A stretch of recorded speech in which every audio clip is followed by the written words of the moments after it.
नमस्कार बच्चों, कैसे हैं आप सब। आशा करती हूँ आप सभी अच्छे होंगे, स्वस्थ होंगे, खुश होंगे और अपनी पढ़ाई भी अच्छे से कर रहे होंगे। तो जैसा कि आप सभी जानते हैं, मैं हूँ आपकी हिंदी की अध्यापिका और मैं स्वागत करती हूँ आप सभी का आईसीटी वर्चुअल क्लासरूम में। आज हम यहाँ पर एकत्रित हुए हैं पढ़ने के लिए क्लास 12 की हिंदी। क्लास 12 की हिंदी में आज हम पढ़ेंगे आपकी जो आरोह पाठ्य पुस्तिका है उसका चैप्टर 6, जो आपका सूर्यकांत त्रिपाठी निराला जी द्वारा लिखी गई कविता है बादल राग। तो इस कविता को हम पहले भी पढ़ चुके हैं, आज हम इसको रिवाइज कर रहे हैं क्योंकि ये कविता आपकी बहुत ही ज्यादा महत्वपूर्ण है परीक्षाओं की दृष्टि से। तो जो भी हमने सैंपल पेपर सॉल्व किए हैं अभी तक, आपने देखा होगा हर सैंपल पेपर में आपके इस चैप्टर से, बादल राग जो आपका ये चैप्टर है, इस चैप्टर से आपकी बहुत सारी जो पैराग्राफ हो या प्रश्न उत्तर हो इस कविता से आपके सैंपल पेपर में आए हुए हैं। तो एक बार इसको रिवाइज करेंगे और पढ़ेंगे और इसके भावार्थ को जानने का प्रयास करेंगे और इस पाठ से जुड़े हुए प्रश्न उत्तर हम करेंगे। तो हम चलते हैं स्मार्ट बोर्ड की तरफ। सभी बच्चे ध्यान पूर्वक पढ़ने और समझने का प्रयास करेंगे। तो ये सूर्यकांत त्रिपाठी निराला जी द्वारा लिखी गई आपकी कविता बादल राग है और यहाँ पर सूर्यकांत त्रिपाठी निराला जी का जीवन परिचय हमें दिया गया है। तो जैसे कि मैंने आपको बताया है हर बार कि आपकी जो परीक्षा में जो भी गद्य खंड जो काव्य खंड, जो स्टैंजा, जो पद आपका आता है कविता से जुड़ा हुआ, उसमें सबसे महत्वपूर्ण प्रश्न आपका हर बार का होता है कि आप कविता एवं कवि का नाम लिखेंगे। तो बादल राग जो आपकी कविता है उसके कवि है सूर्यकांत त्रिपाठी निराला। ये आपका चैप्टर 7 है और थोड़ा सा हम पहले भी सारी चीजें इस पाठ में पढ़ चुके हैं, लेकिन क्योंकि परीक्षाएं नजदीक है, चैप्टर बहुत ज्यादा इंपॉर्टेंट है और कई बार क्या होता है बच्चे सही भावार्थ नहीं लिख पाने के कारण 2-3, आप देखते हैं 2 या 3 नंबर का आपका एक प्रश्न आता है एक कविता से। तो वो 2-3 जो नंबर के आपके प्रश्न हैं वो छूट ना जाए आपके, कहीं आप गलत आंसर ना लिखें। तो इसलिए ये सारे चैप्टर हम रिवाइज करेंगे। तो जन्म 1899 1899 महिषादल बंगाल के मेदिनीपुर जिले में हुआ था। पारिवारिक गांव गड़ाकोला, उन्नाव जिला, उत्तर प्रदेश। प्रमुख रचनाएं अनामिका, परिमल, गीतिका, बेला, नए पत्ते, अणिमा, तुलसीदास, कुकरमुत्ता, चतुरी चमार, प्रभावती, बिल्लेसुर, बकरीहा, चोटी की पकड़, काले कारनामे और गद्य खंड में 8 खंडों में निराला रचनावली प्रकाशित की गई है। समन्वय मतावाला पत्रिका का संपादन भी इन्होंने किया है। और यहाँ पर निधन के बारे में बताया है, 1961 इलाहाबाद में इनका निधन हुआ था। कुछ पंक्तियां यहाँ पर सूर्यकांत त्रिपाठी निराला जी की लिखी गई है। नवगति नवलय ताल छंद नव, नवल कंठ नवल जलद मंद रव, नव नभ के नव विहग वृंद को, नव पर नव स्वर दे। तो यहाँ पर कवि स्वर देने की बात कर रहे हैं और जैसे कि हमने कहा ये जो आपकी कविता है, ये इस कविता में कवि ने यहाँ पर बादलों के बारे में बताया है। जैसे कि चैप्टर का नाम आप देख सकते हैं, बादल राग आपकी कविता है और इसमें बादलों को क्रांति दूत के रूप में माना गया है। तो चैप्टर आपने पढ़ा है, आपको थोड़ा बहुत चीजें याद होंगी। बादलों को क्रांति दूत के रूप में माना है और बादलों को जो शोषित वर्ग है उसका हितैषी माना है। जो शोषित वर्ग है, जो बड़े बड़े पूंजीवादी लोगों द्वारा शोषण जिनका किया जाता है, उनका हितैषी माना जाता है और जिन्हें देखकर जो पूंजीपति लोग होते हैं, उच्च वर्ग के जो लोग होते हैं, वो भयभीत हो जाते हैं और बादलों की क्रांति का लाभ दबे कुचले लोगों को मिलता है। ये कैसे मिलता है वो सारी चीजें हम इस पाठ में पढ़ेंगे। और देखिए उन्होंने यहाँ पर एक और बहुत ही सुंदर चित्रण किया है किसान और उसके खेतों का, कि किस तरह किसान और उसके खेतों में जो बड़े छोटे पौधे हैं वो बादलों को हाथ हिला हिला कर बुलाते हैं। तो हम इस चैप्टर को पढ़ेंगे, इसके भावार्थ को जानेंगे, सभी ध्यान पूर्वक समझने का प्रयास करेंगे। तिरती है समीर सागर पर, अस्थिर सुख पर दुख की छाया। देखिए ये जो पंक्तियां हैं ये आप आपका जो 2019 और 2020 का जो सैंपल पेपर है उसमें ये आपकी पंक्तियां दी गई है, तो ध्यान पूर्वक समझने का प्रयास कीजिए। एक एक पंक्ति का जो भावार्थ है वो आपके लिए बहुत ही ज्यादा महत्वपूर्ण है। तिरती है समीर सागर पर, अस्थिर सुख पर दुख की छाया, जग के दग्ध हृदय पर निर्दय विप्लव की प्लावित माया, यह तेरी रण तेरी भरी आकांक्षाओं से। तो यहाँ पर क्या कहा है कि बादल जो बादल होते हैं ज्यादातर ये छायावादी कवियों का पसंदीदा विषय होते हैं। सभी कवियों के अलग अलग तरह के कवि होते हैं और अलग अलग तरह के कवियों के अलग अलग भाव होते हैं। तो जो बादल यहाँ पर जो शब्द दिया गया है ये छायावादी कवि जो है इनकी पहली पसंद होते हैं। तो अपने खुद जो ये निराला जी ने यहाँ पर जो ये कविता लिखी है, इन्होंने बादलों पर ही बहुत सारी कविताएं अपनी लिखी हैं। और यहाँ पर इस कविता का आरंभ उन्होंने कहा है, समीर सागर पर तिरती हुई अस्थिर सुख तथा दुख की छाया की ओर संकेत किया है। यानी कि कवि के कहने का यहाँ पर आशय है कि बादल वायु रूपी सागर के ऊपर बादल जो है वो वायु रूपी सागर के ऊपर सुख और दुख की छाया की तरह लहराते हुए मंडराते हुए रहते हैं। यानी कि जिस तरह लोगों के जीवन के ऊपर कभी सुख होता है कभी दुख होता है, तो उसी तरह यहाँ पर समीर सागर पर जो समीर सागर है, उस समीर सागर यानी कि वायु रूपी जो सागर है उसके ऊपर जिस तरह सुख और दुख अस्थिर होते हैं मनुष्य के जीवन में, बिल्कुल उसी तरह से फैला हुआ है, उसी तरह से छाया की है। और ये क्या कर रहे हैं, ये यहाँ पर ऐसा प्रतीत होता है जैसे सागर का हृदय दुखी होने के कारण जला हुआ है, जग के दग्ध हृदय पर। यानी कि जो सागर का जो हृदय है, यानी कि सागर के हृदय में बहुत ज्यादा गर्मी है, बहुत ज्यादा जलन उसके हृदय में हो रही है, तो उसके ऊपर यह जो बादल है वो क्या कर रहा है, निर्दय विप्लव की प्लावित माया।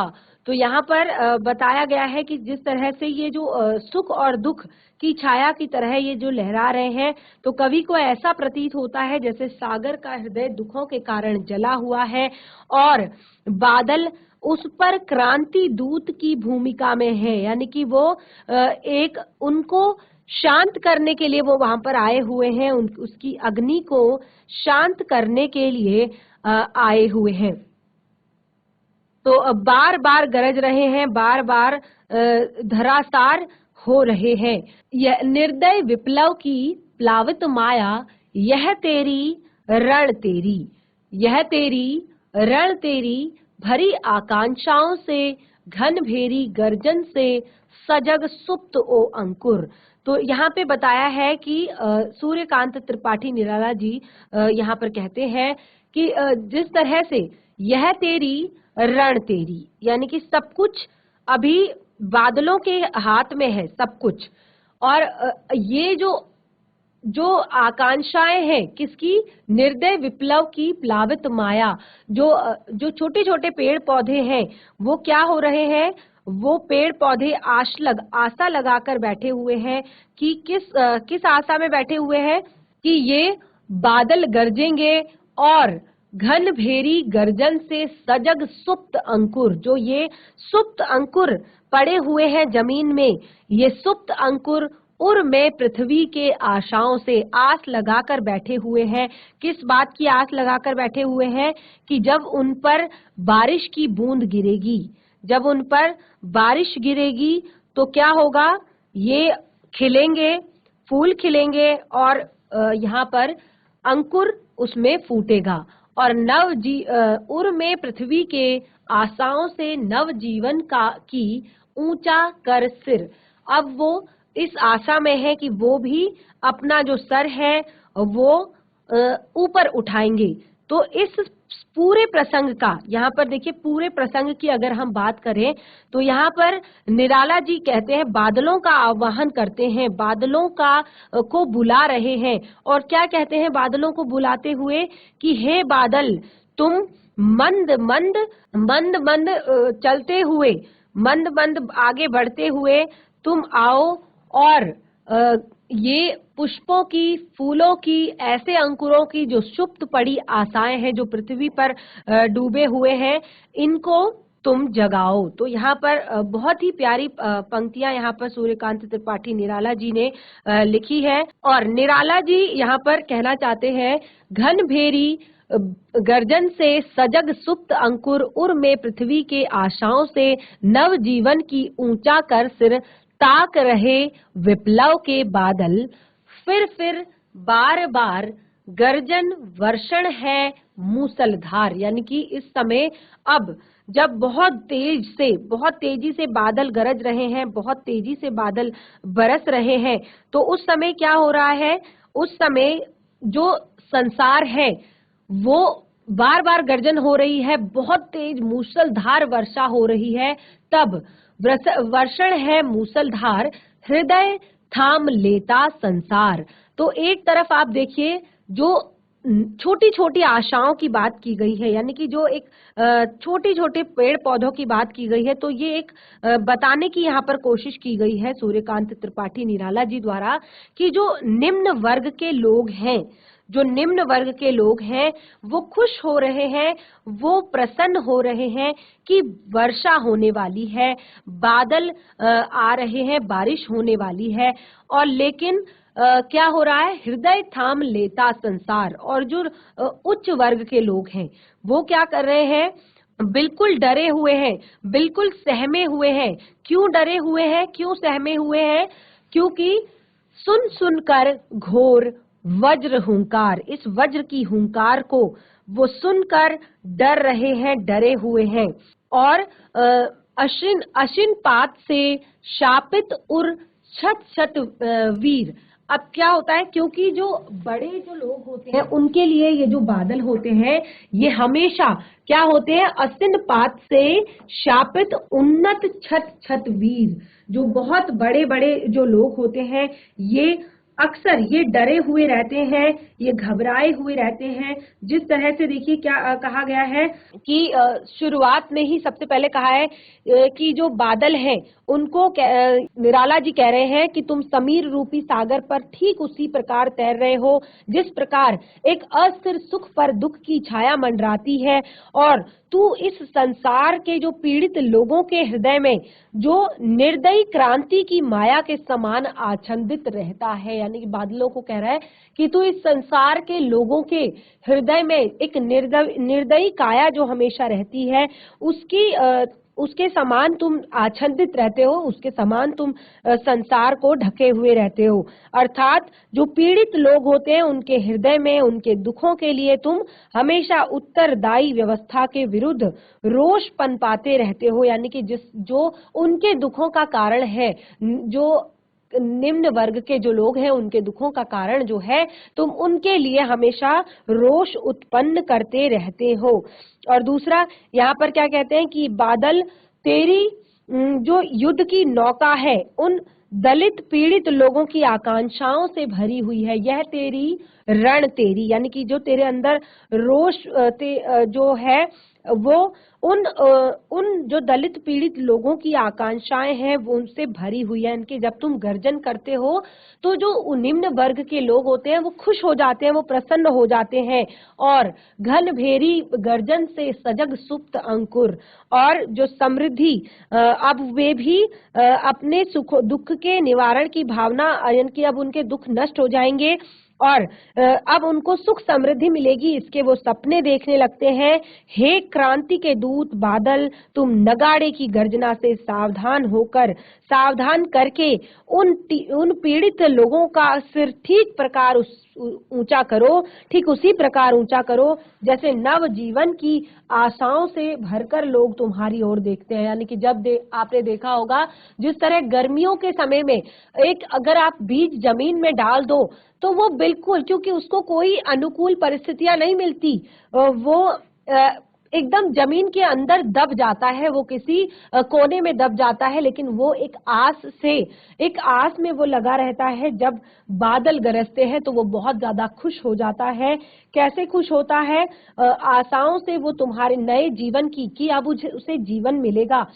तो इसी तरह जो उच्च वर्ग के सताए हुए जो लोग हैं, तो जब बादल गर्जन करते हैं यानी कि कुछ ऐसा होता है उनके जीवन में कि उनके प्रति जब आवाज उठती है तो वो खुश हो जाते हैं कि इस आश में कि उन्हें एक नया जीवन मिलेगा।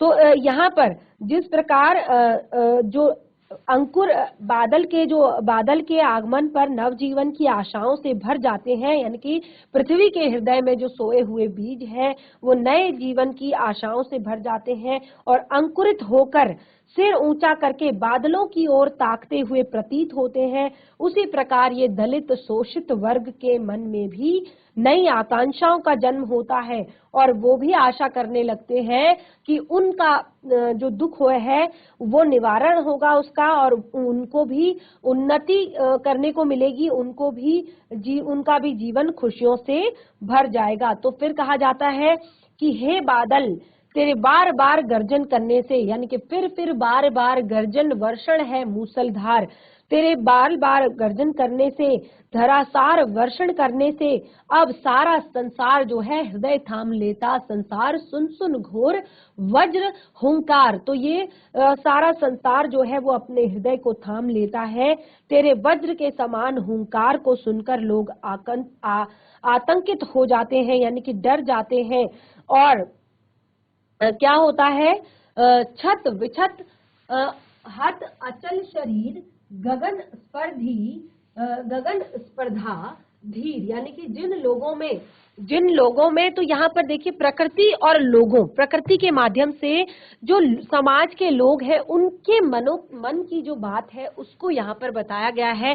तो जैसे आप देख सकते हैं, छत विछत अहत अचल शरीर, क्या कहा है, गगन स्पर्शी स्पर्धा धीर।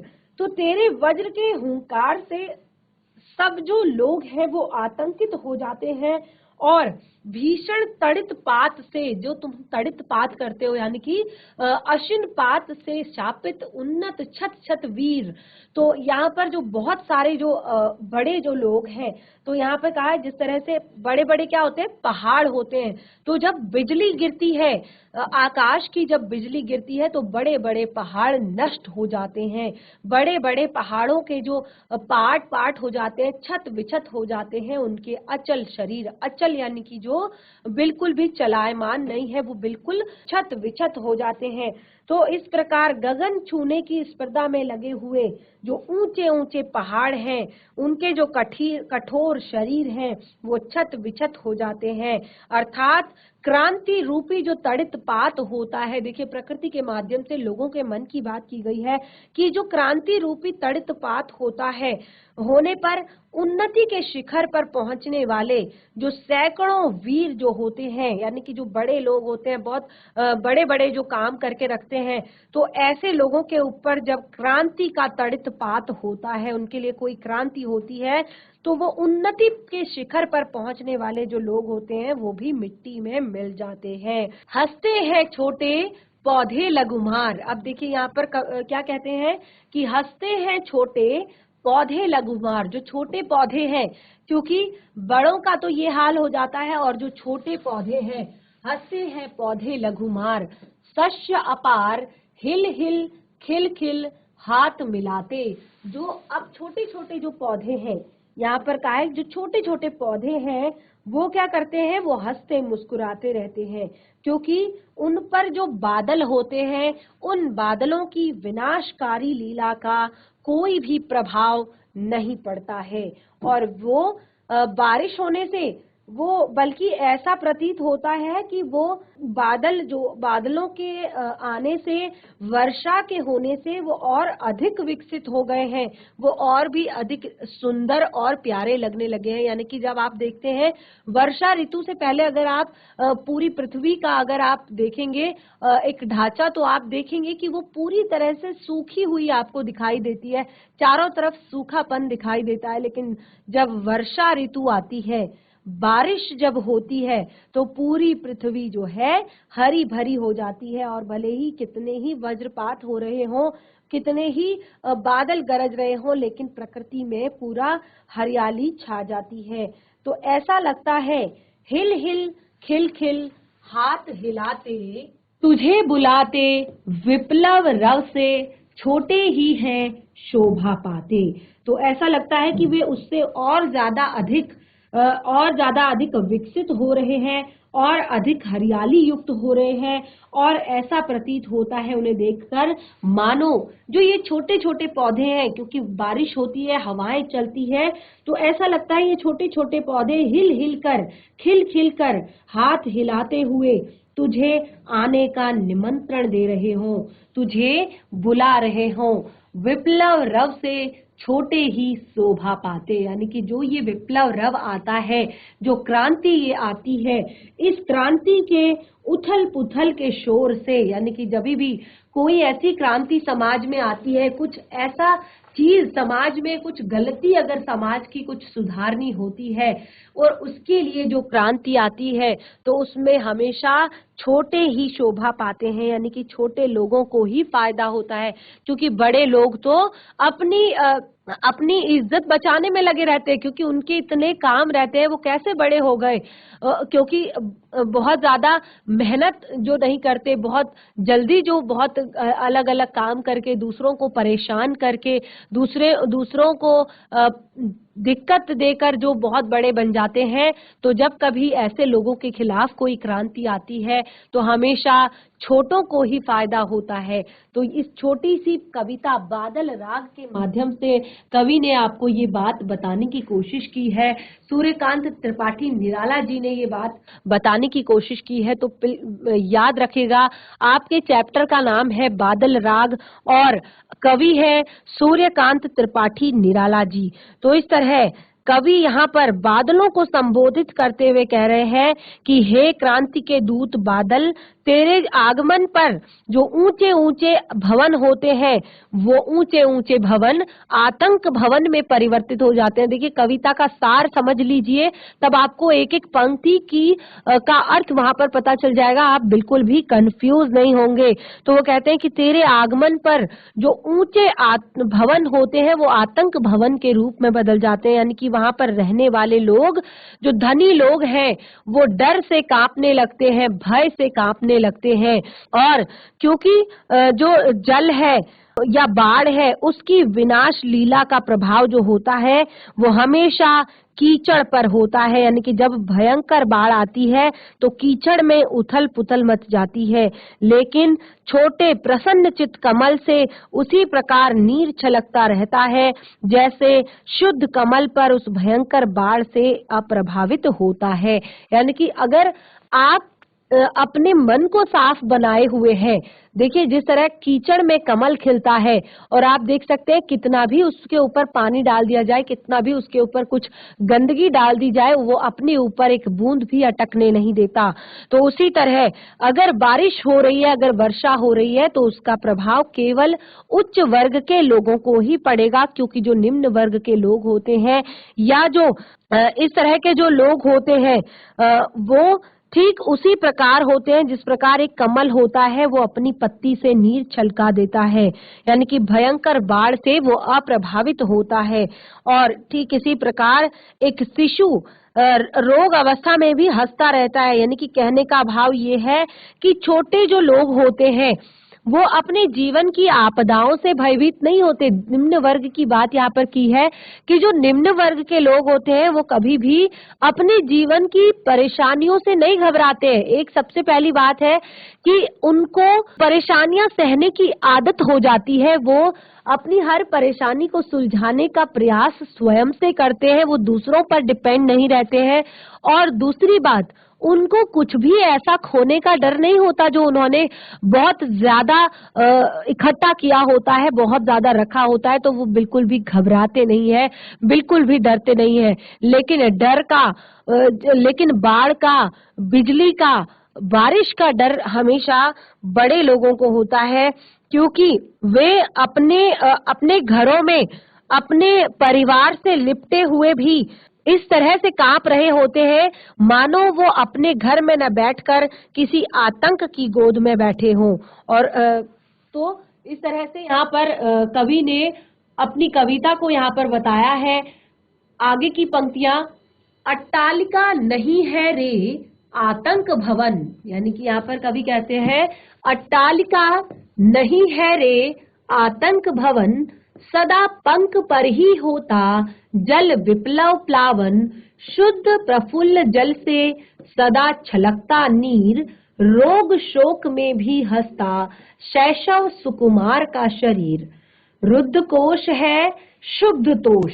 तो देखिए आप यहाँ पर हमने बताया जो लोग होते हैं यानी कि अट्टालिका नहीं है रे आतंक भवन, तो वो डर से इस प्रकार कांप रहे होते हैं जैसे कि ये कोई घर ना हो, ये कोई आतंक भवन हो। और सदा पंख पर ही होता जल विप्लव, यानी कि सदा कीचड़ में ही जल विप्लव होता है, सदा जो बाढ़ का पानी है वो कीचड़ पर ही असर डालता है। शुद्ध प्रफुल्ल जलज से सदा छलकता नीर, जो शुद्ध होता है, साफ सुथरा प्रफुल्लित जो जलज यानी कि कमल होता है, उससे तो हमेशा नीर बाहर निकल जाता है, छलक जाता है। रोग शोक में भी हंसता है शैशव सुकुमार का शरीर, रोग दुख में भी, क्योंकि उसको पता नहीं है, उसको डर नहीं है किसी बात की, क्योंकि वो अभी छोटा है, उसके सारे काम उसके माता पिता संभालते हैं। तो अगर रोग भी होता है, किसी बात का दुख भी होता है, तो जो शैशव सुकुमार होता है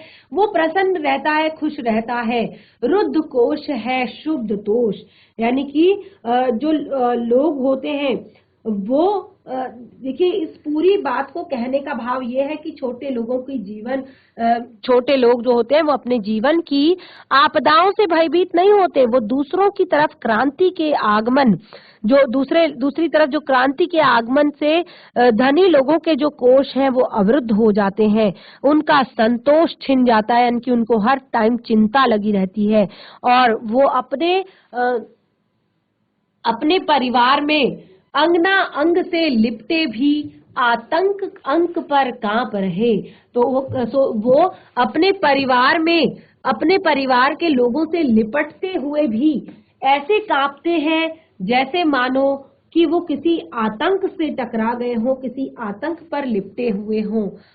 धनी वज्र गर्जन से बादल, और अब यहाँ पर क्या कहा है कि जो बादलों की जो भीषण गर्जना है वो उनसे क्या करते हैं, अपनी आंखों को धनी वज्र गर्जन से बादल त्रस्त नयन मुख ढांप रहे। और जो बादलों के धनी लोग जो हैं वो वज्र के गर्जन से त्रस्त नयन मुख ढांप रहे और वो अपने डरे हुए आंखों को और अपने मुंह को छिपाए हुए अपने मुंह को ढक लेते हैं, यानी कि कहीं पर अगर क्रांति किसी के खिलाफ आ जाती है, अगर कोई किसी के खिलाफ आवाज उठाई जाती है तो उस समय फिर ये अपने मुंह को अपनी आंखों को ढकते हुए फिरते हैं, क्योंकि उस टाइम पे इन्हें लगता है कि अगर हमने अपना मुंह नहीं ढका तो हमारा सब कुछ लुट जाएगा। तो अंत में कवि कहते हैं, जीर्ण बाहु है शीर्ण शरीर, तुझे बुलाता कृषक अधीर, ए विप्लव के वीर, चूस लिया उसका सार, हाड़ मांस है ही आधार, ए जीवन के पारावार।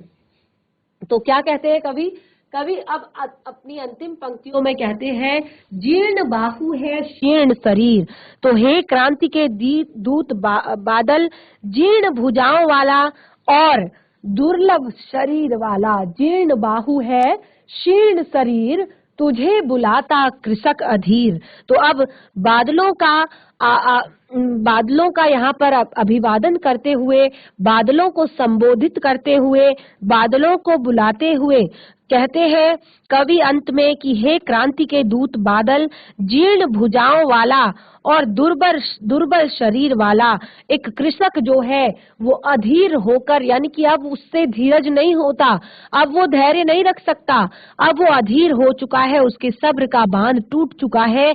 तो अब वो तुम्हें बुला रहा है और ए विप्लव के वीर, चूस लिया है उसका सार। तो जो धनी और शोषक वर्ग है उसके द्वारा एक किसान का सारा सार तत्व चूस लिया गया है, क्योंकि देखिए ये बात की जा रही है उस समय की जब हमारा जो देश था वो एक तरीके से पूरा लोगों के लिए यहाँ पर कर वसूला जाता था। कृषकों की जो स्थिति थी वो बहुत ज्यादा दयनीय थी, किसानों की जो स्थिति थी वो बहुत ज्यादा दयनीय थी। तो उनसे सबसे पहले तो उनको कर दिया जाता था और अगर वो कर नहीं चुका पाते थे तो उनसे उनकी जमीन छीन ली जाती थी, उनका घर-बार छीन लिया जाता था और उन्हें पूरी तरह से बर्बाद कर दिया जाता था। तो उस समय की ये बात है। तो यहाँ पर यहाँ पर कवि कहते हैं कि हे बादल, अब वो कृषक अधीर हो चुका है, क्योंकि उसका जो सब कुछ है, सारा तत्व जो है वो छीन लिया गया है और हाड़ मात्र ही है आधार। अब उसका जीवन केवल हाड़ मात्र ही आधार उसके जीवन में रह गया है, यानी कि कुछ भी नहीं है, केवल शरीर मात्र, उस हाड़ मांस के शरीर मात्र को लेकर वो चल रहा है, बाकी उसका सब कुछ छीन लिया गया है।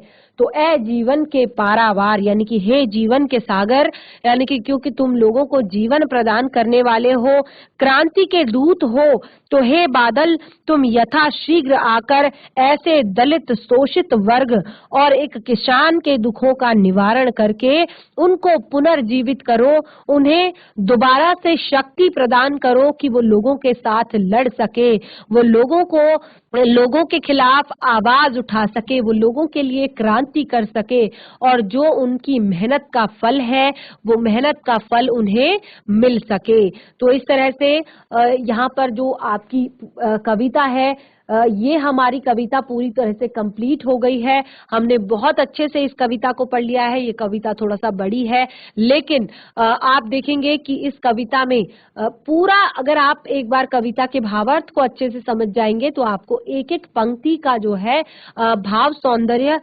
बिल्कुल क्लियर हो जाएगा। आप बहुत अच्छे से इस कविता के भावार्थ को लिख पाएंगे और प्रश्नों के उत्तर कर पाएंगे। तो यहाँ पर हमने जो इसके अभ्यास के प्रश्न थे वो हमने अपने पहले जब इस पाठ को पढ़ा था, क्योंकि अभी हम इस पाठ को रिवाइज कर रहे हैं, पढ़ रहे हैं, एक बार रिवीजन हम इस पाठ का कर रहे हैं, तो इसमें जो भी प्रश्न उत्तर है ये हमने पहले ही कर लिए हैं। अगर आप चाहते हैं कि एक बार आपको यहाँ से रिवाइज कर दिया जाए, आप लोगों ने अगर नहीं किया है कॉपी में, तो फटाफट एक बार हम इन सारे प्रश्नों को रिवाइज यहाँ से करेंगे, आप एक बार समझने का प्रयास करेंगे। तो जैसे कि पहला प्रश्न है, अस्थिर सुख पर दुख की छाया। पंक्ति में दुख की छाया किसे कहा गया है और क्यों? तो दुख की छाया यहाँ पर कहा गया है जो क्रांति हो रही है उसमें एक जो किसान वर्ग है उसके ऊपर जो उच्च वर्ग का, तो उच्च वर्ग के जो लोग हैं उनका साया हमेशा लगा रहता है एक निम्न वर्ग के लोगों के ऊपर। जिस प्रकार हवा में बादल हमेशा छाए रहते हैं, बादल हमेशा फैले हुए रहते हैं, तो बिल्कुल उसी प्रकार जो एक निम्न वर्ग के जो लोग हैं उनके ऊपर ऐसे उच्च वर्ग के लोगों का साया हमेशा बना हुआ रहता है, एक डर का भाव उनके मन में हमेशा बना हुआ रहता है। और देखिए क्यों कहा गया है अस्थिर सुख पर दुख की छाया, क्योंकि यहाँ पर मानव जीवन में जो कष्ट हैं उनको कहा गया है, क्योंकि कवि का मानना है कि जीवन में कभी भी जो सुख होता है वो कभी भी स्थायी नहीं होता, यानी कि अगर सुख है तो दुख भी होगा और दुख है तो सुख भी होगा। तो ये दोनों चीज यहाँ पर बताई गई है। और उसके साथ साथ मतलब अगर सुख आता है तो दुख भी आता है। तो जो धनी और शोषित वर्ग के लोग हैं उन्होंने जो बहुत सारा धन इकट्ठा करके रखा है, संपत्ति इकट्ठी करके रखी है, लेकिन परंतु उन्हें हमेशा डर रहता है किस चीज का, कि अगर क्रांति हो गई, यानी कि इसके खिलाफ किसी ने अगर बोल दिया तो क्या होगा, उनसे सब कुछ छिन जाएगा। तो इस बात का डर, इस बात का भय उन्हें हमेशा बना रहता है। इसीलिए कहा गया है अस्थिर सुख पर दुख की छाया। तो दुख की छाया उन्हें उस क्रांति के डर को कहा गया है, क्योंकि उन्होंने बहुत सारे लोगों को लूट लूट कर धन जो इकट्ठा कर रखा है, धन जो अपना सजाया हुआ है। अगला प्रश्न है, अशिन पात से शापित उन्नत शत शत वीर, इस पंक्ति में किसकी ओर संकेत किया गया है? तो देखिए अशिन पात से शापित उन्नत शत वीर, जो ये पंक्ति है आपकी, यहाँ पर पूंजीपति, शोषक या धनिक वर्ग की ओर संकेत किया गया है, यानी कि जो ऐसे अशिन पात, यानी कि जिनके ऊपर बिजली गिरने से यहाँ पर क्रांति होने से तात्पर्य है। और देखिए क्रांति से क्या होता है, जो विशेषाधिकार प्राप्त वर्ग लोग हैं तो उनकी प्रभुत्ता समाप्त हो जाती है, उनका शासन समाप्त हो जाता है और इससे क्या होता है, वो शिखर से गिर जाते हैं, यानी कि लोगों की नजरों से गिर जाते हैं, अपने पद से गिर जाते हैं और उनका गर्व जो है चूर चूर हो जाता है। तो इस तरह से इस पंक्ति में ये आपको बताने की कोशिश की गई है। अगला प्रश्न है, विप्लव रव से छोटे ही शोभा पाते। इसमें विप्लव रव से क्या तात्पर्य है? देखिए, विप्लव रव जो है यहाँ पर विप्लव रव से तात्पर्य है क्रांति का गर्जन। ठीक है, जब जब क्रांति होती है तब जो शोषक वर्ग होता है, लोगों का शोषण करने वाला जो वर्ग होता है, या कहे तो सत्ताधारी जो वर्ग होता है, उनके सिंहासन डोल जाते हैं और उनकी संपत्ति, उनकी प्रभुता समाप्त हो जाती है। तो कवि ने यहाँ पर कहा है कि क्रांति छोटे ही शोभा पाते हैं, यानी कि छोटे से यहाँ पर तात्पर्य है आम आदमी, यानी कि आम आदमी ही शोषण का शिकार होता है और उसका कुछ तो नहीं छिन पाता। जब क्रांति होती है तो उसका कुछ छिनता नहीं है, लेकिन उसको कुछ अधिकार जरूर मिल जाते हैं और उसका शोषण समाप्त हो जाता है। इसीलिए कहा है छोटे ही शोभा पाते हैं। अगला प्रश्न है, बादलों के आगमन से प्रकृति में होने वाले किन किन परिवर्तनों को कवि ने यहाँ पर रेखांकित किया है? मोस्ट इम्पॉर्टेंट क्वेश्चन है ये आपका, बहुत ही ज्यादा महत्वपूर्ण। अभी तक आपने 2 सैंपल पेपर सॉल्व किए हैं और ये प्रश्न आपको 2 से 3 बार, एक बार जब आप भावार्थ लिखते हैं कविता का तब आपको इसका उत्तर देना था, और एक बार, यानी कि हर बार ये 3 या 2 नंबर के प्रश्नों में आपका बार बार रिपीट हुआ है, दोनों ही सैंपल पेपर में। तो एक बार यहाँ पर ध्यान पूर्वक सुन लीजिए, बादलों के आगमन पर प्रकृति में होने वाले किन किन परिवर्तनों को कविता में रेखांकित किया गया है।